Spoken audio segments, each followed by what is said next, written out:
Je sais pas vraiment comment expliquer ça.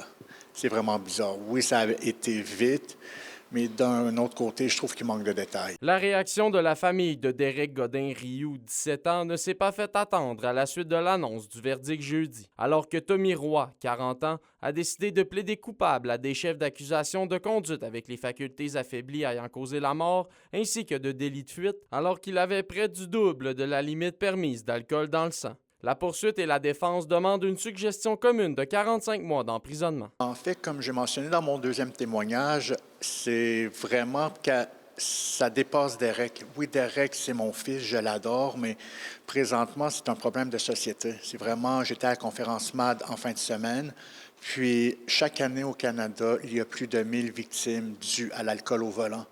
Et 45 mois, c'est clément. C'est dans la basse fourchette des peines normales selon la jurisprudence. On aurait espéré plus.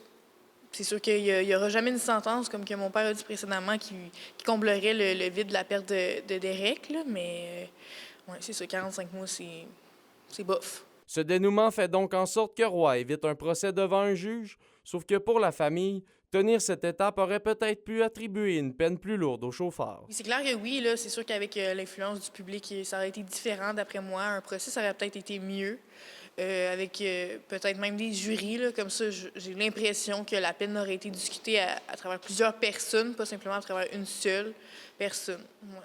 Le père du jeune Derek mentionne qu'il aurait aimé être consulté. On pense qu'on aurait dû être consulté au moins pour savoir les démarches avant que la décision soit prise. De son côté, la poursuite nous a mentionné dans une entrevue hors caméra que les proches ont été rencontrés avant et après l'annonce de la décision. La juge au dossier prononcera la sentence de Tommy Roy lundi le 11 mai prochain au palais de justice de Rouyn-Noranda.